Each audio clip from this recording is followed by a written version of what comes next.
I laugh about the ACS because I remember the one time I told my mother I was going to call the ACS or whoever it was on her. And she was like, here's the phone. And, you know, I call them and they'll put you in a home where they'll steal your stuff. And, you know, then you'll go into foster care and you'll go from and she scared the crap out of me. And it was so like that she put the fear of ACS in my, it wasn't called that at that time. No, right. I forgot what it was called, BCS, what was it, BCW. But it was like you never wanted them to come near you, and right. It was kind of like, and people knew that was kind of the beginning of the end of family. So that's what BCW stood for, and I think that in terms of white flight, I mean, that's another thing that was very real in Bushwick in the 70s when they saw us moving in. And for us, it was aspirational, right? We were coming through the Great Migration. We were coming through immigration. To be where you were was right. Yeah. And then for them, you see it these was people like, leaving. Yeah. Then, you know, it was interesting to see them, like, see their dreams failing as ours were just beginning. Right. And is there anything there that remains, any commercial enterprise or restaurant that really is still there from your youth? The bodega on the corner just closed. Pancho's around the corner is still there. They're holding on. This is about the 10th Pancho. The park is still there, and it's interesting because now the park is a park where a lot of Mexican families go to play soccer. So that's cool. It's vibrant in this whole other way. I remember in the 70s, parts of it you couldn't go to because there were so many heroin addicts there, and that's not there anymore. So yeah, there's some things that remain, and a lot of the families remain. A lot of the families held on, and you know, their grandchildren live in the houses or next generations, and that makes me happy that people have been able to hold on. And holding on to a house is hard. Right. I mean, people make it very easy for you to lose your home, and some of it is about not even knowing when the water bill is due or the taxes are due. Exactly. Did you want to read something for us about Bushwick? Yeah, so this is in Brown Girl Dreaming, and this was the impetus for writing Another Brooklyn, when I realized that there was a whole other story I had to tell. That was the story of Bushwick. So this was a memoir, and I knew I was going to write a novel next, but I knew I wanted part of that novel to be this biography of Bushwick. Bushwick history lesson. Before German mothers wrapped scarves around their heads, kissed their own mothers goodbye and headed across the world to Bushwick. Before the Italian fathers sailed across the ocean for the dream of America and found themselves in Bushwick. Before Dominican daughters donned quinceañera dresses and walked proudly down Bushwick Avenue. Before young brown boys in cut-off shorts spun their first tops and played their first games of skelly on Bushwick streets, before any of that, this place was called Bosvik, settled by the Dutch and Franciscus the Negro, a former slave who bought his freedom. And all of New York was called New Amsterdam, run by a man named Peter Stuyvesant. There were slaves here. Those who could afford to own their freedom lived on the other side of the wall, and now that place is called Wall Street. When my teacher says, so write down what all of this means to you, our heads bend over our notebooks, the whole class silent, the whole class belonging somewhere, to Bushwick. I didn't just appear one day. I didn't just wake up and know how to write my name. I keep writing, knowing now that I was a long, long, long time coming. Beautiful.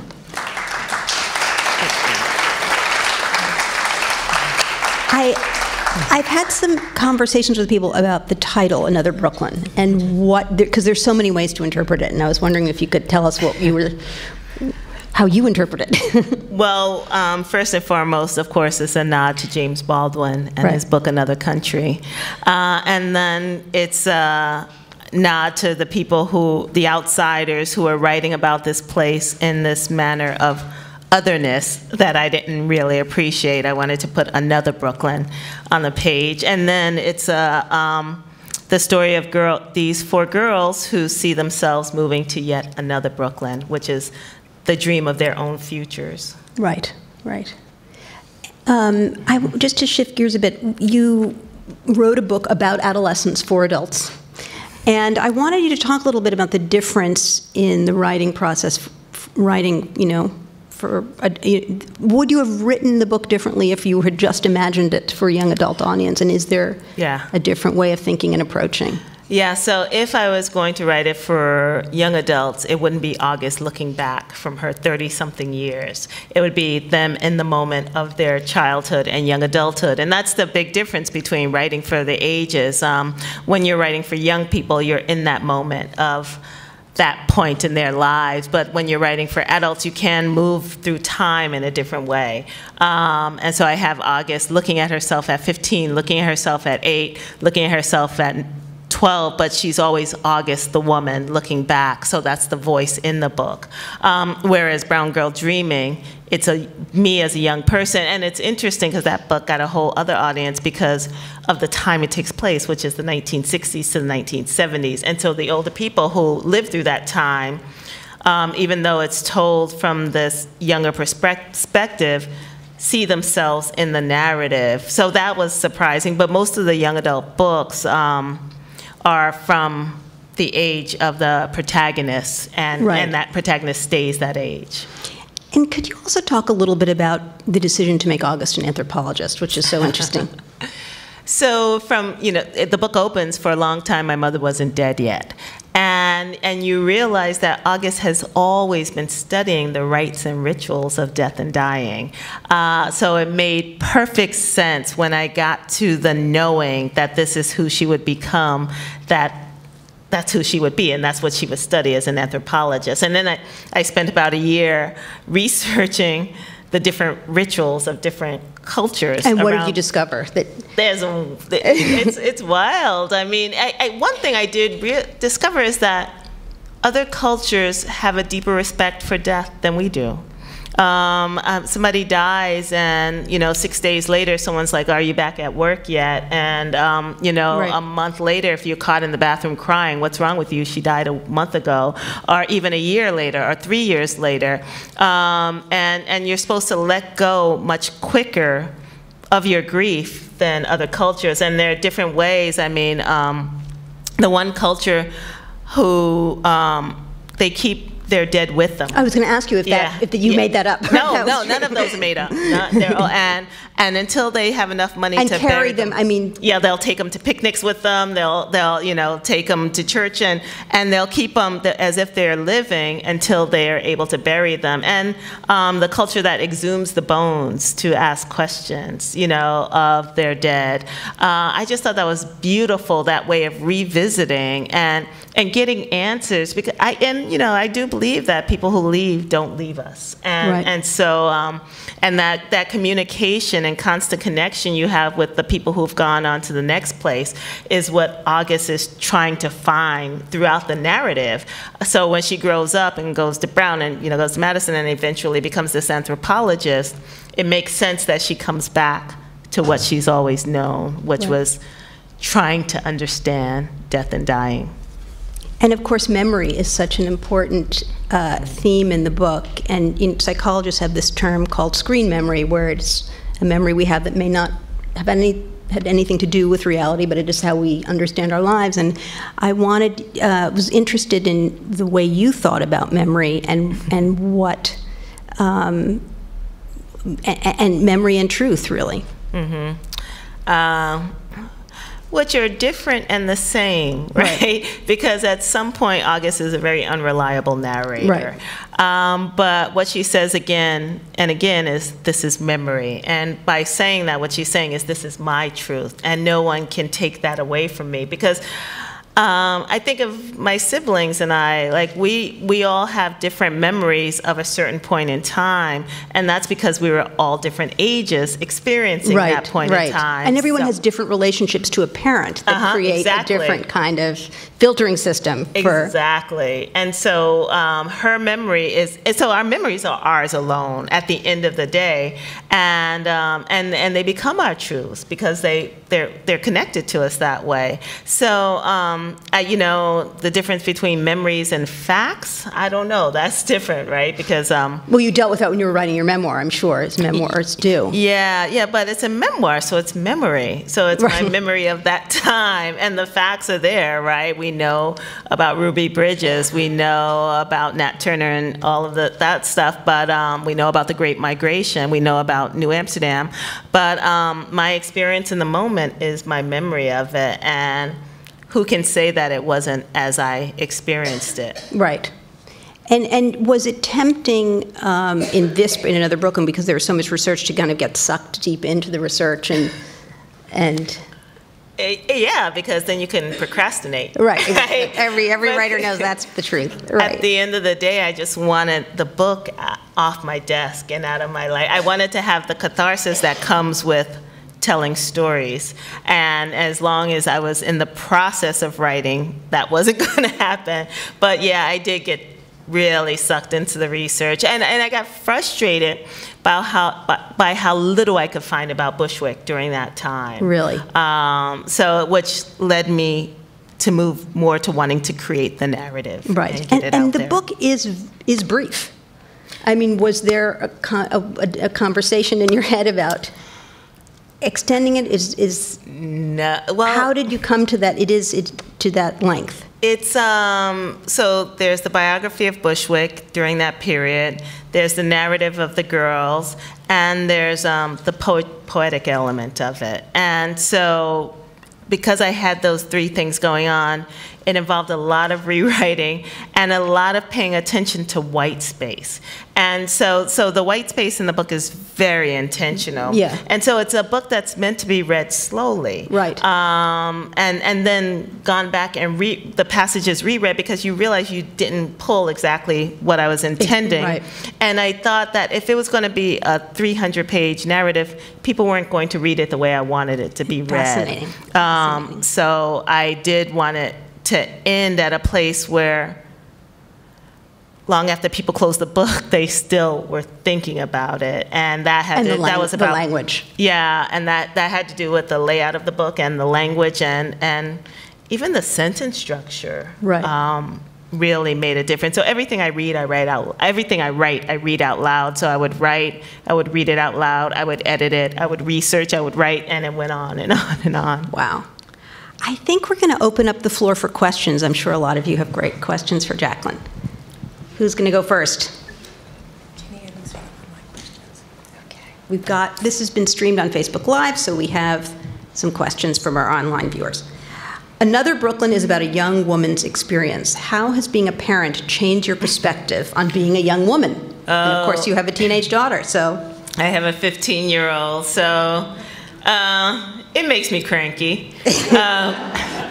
I do think that when I was writing Another Brooklyn, I was thinking about my own daughter and myself at that age, and kind of what it means to walk through the world female. Right. When you're growing is very visible to the world, and you know people are watching and looking when they're not supposed to be looking, really. So I was very caught up in that and in what it means, and how I was going to put that on the page to show the girls, to show both their strength and their vulnerability. They're coming into womanhood and their girlness.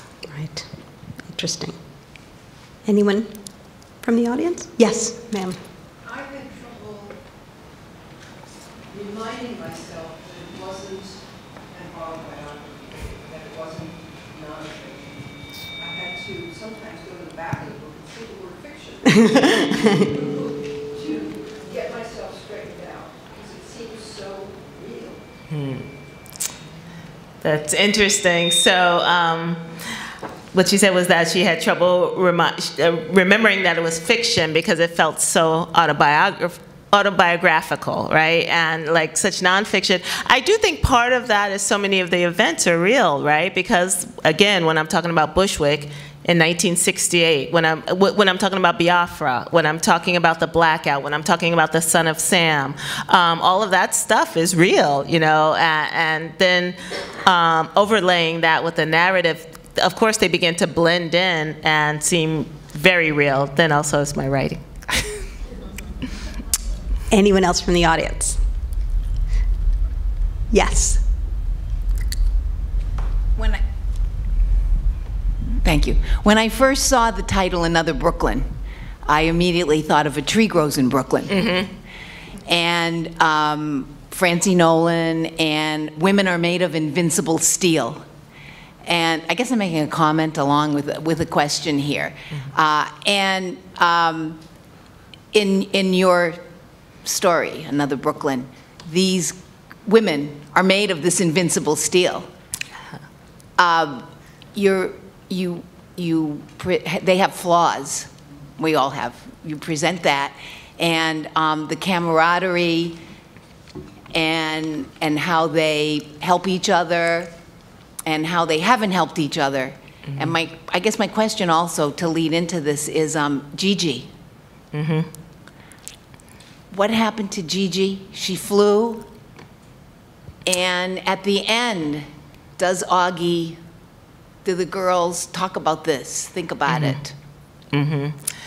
It's so the first part of it. So I was just at the Mellon Foundation this morning, and I was with Lisa Lucas from the National Book Foundation, and we were talking about A Tree Grows in Brooklyn, and Another Brooklyn, and Francie Nolan, and also Daddy Was a Numbers Runner, who has Franny, which and lives in Harlem, and I feel like one is a black version of that story, and one is the Irish version of it. A Tree Grows in Brooklyn was hugely influential to me as a young person. I mean, I was 12, I wanted to be a writer. She lived in Williamsburg, I lived in Bushwick. You know, she was constantly watching the world. And I love that book. In terms of Gigi, I think that I was so heartbroken when when her story ended. And it's so interesting because there's this saying that sometimes the story knows more than you do about what it's trying to say. And for that part, I kept rewriting it because I didn't want her story to end that way. And I knew, given where the story was going, and it was about loss, and it was about missed chances, and it was about this idea that they were always going to be there for each other and together, and this way in which suddenly they failed, and this is what failure looked like. And also Gigi and her melodrama, it made sense that that's how she would go out. But yeah, no, they never talked about it. Not in the book and not in my head. We're going to take a Facebook question here. What has surprised you most since November 8th, 2016? Do you need a reminder on what happened that day? I can get my iPhone calendar. So what has surprised me the most? Nothing. If you ask my family, I was predicting it since way before then. I had been on tour for Brown Girl Dreaming, and I've been to all 50 states at least 3 times, and I have seen the world. I have seen this America, warts and all. And I kept saying to my partner, "This is coming," and she's like, "You're insane." I'm like, don't sleep. I want a lobster dinner. I mean, like all kinds of stuff. But I have to say, nothing has surprised me. Nothing. Sadly, I think that one thing that has made me very happy is the way people are beginning to come together to some extent. But we still have so much work to do. And And no, I'm not surprised. I think a lot of people in the Black community were not surprised. We saw this coming. I mean, we saw this coming with Tamir Rice. We saw this coming with Edmund Perry. We saw this coming with Amadou Diallo. We saw the way America was moving. And in being an author of young people's literature, I get to talk to teachers. I get to, you know, I've had many, many teachers say, you know, I don't have any Black kids in my class, and that's why I don't have any of your books in my class. And I'm like, this is the world we live in. So sorry, Facebook person. What, is there anything else? Anyone else out there who, yes? Here comes the mic. So sorry. I have to hold on to it, sorry. So sorry. First of all, I'd like to say, your writing is so beautiful. Thank you. It's lyrical, it's different, it's wonderful. To get back to Gigi, just passing. Your line at the end of where, I'm paraphrasing obviously, where you say that she could not see anything past the age of 15, that was heartbreaking to me. I mean, tears came to my eyes when I read that, and I still think about that. My question is, again, about the friendship, or how it broke up, and they just, all four girls, the surviving girls, they just disappeared from each other's lives until August met Sylvia on the subway. And I did not understand why, as an adult woman, August could not come to terms with what Sylvia did, even though August herself had done some not so great things in her life as an adult. You know, just wondering what your why thoughts she for couldn't that. forgive. You know, I think it's a really interesting question in terms of both artist choices, you know, authors' choices and the choices of the characters. I think for me, what I've learned about tragedy, sometimes what it does is pushes people away from each other because those people remind them of that tragedy. And those girls had dealt with, so, you know, the memory of Angela's mom, you know, then Gigi, and then, and the other thing that tends to push people away from each other is education and economic class. And so what, in that scene with Sylvia and August, and also sadly sometimes relationships. So that was August's first broken heart for her best friend to get pregnant by her boyfriend. And so the first thing that August remembered when she saw Sylvia was how old the baby would be, and that was the wound. And so where I talk about Sylvia sitting there looking good, you know, aging beautifully, reading the New York Times, those are the markers to show Sylvia has made it, right? She's not down and out in a nod, begging for money. Like, I use very clear markers to show her education, to show where she was in life. And then the fact that August had experienced so much loss, one of the PTSD fates of experiencing loss is that fear of experiencing more. So August is not going to go to the loss and the trauma that sent her fleeing in the first place. In terms of Gigi, I think scarily it's the case for a lot of young people. And also, wonderfully, they live in now, right? And we can talk about college, we can talk about lots of stuff as much as we want, but for them, the moment is today. And everything past that moment is sadly theoretical until they get there. So that's what the representation is in that. And I do feel like, I don't know, I think in the perfect world, they would come together and talk about it. I think if you ask a lot of people who've been in those situations, that hasn't happened. Okay. Anyone else out there? Yes. Yes, first I wanted to say that I grew up in Harlem, and the way you expressed the community support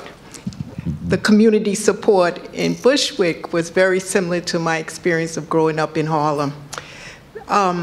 I have a question though. I also write, and I'm interested in your process of writing, whether the story came to you all at once, or do you sit down each time and think about it, or do you work from an outline? Oh, I never outline. At some point, deep into the novel, I need to figure out where I'm going. But that comes later. And my books are usually character-driven, so I just let the character start speaking and see where they're taking me. Then I have to take a lot of notes. But the thing about writing is it's a muscle, right? And the more you use it, the stronger it's going to get. And so I have to, it's like working out, you have to do it even when you don't want to. And so sometimes I'll sit down and just try to write to get to character and to get to where I'm trying to get in the story. So I do write a lot, but I never outline. And eventually, the big questions you ask is, what does the character want, and how is that character going to get it? And then eventually, what is the story trying to say, and how is it saying it? I always think of Vogner's The Hero's Journey as a great book for writers to read. Also, Anne Lamott's Bird by Bird. But the hero's journey, you know, your character starts out in their ordinary world, something happens, and they go on a journey, and it changes them forever. And that journey doesn't even have to be leaving the house. For August, that journey was looking out the window and seeing those 3 girls and wanting to be a part of them, and that went on to change the rest of her life. Take one more from our Facebook audience. Who do you read? Who do you read obsessively?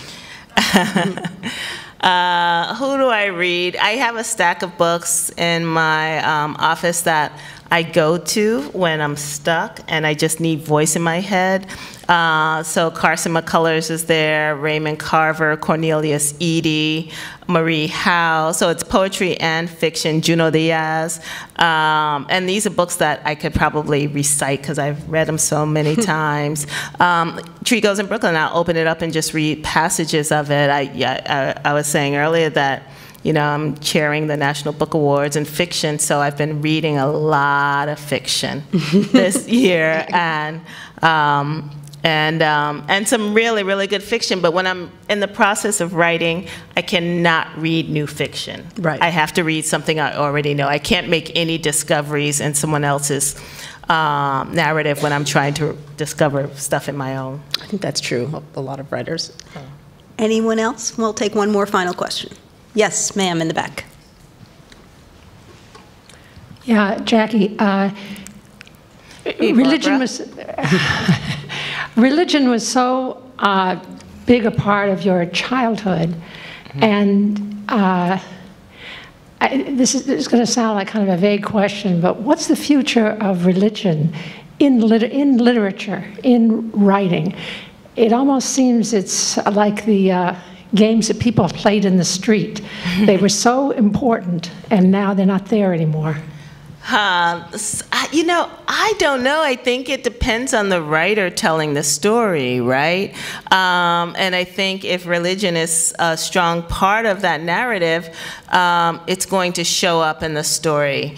But for me, I feel like Brown Girl Dreaming was so much about the faith I grew up in. And you look at someone like James Baldwin, who wrote a lot about faith.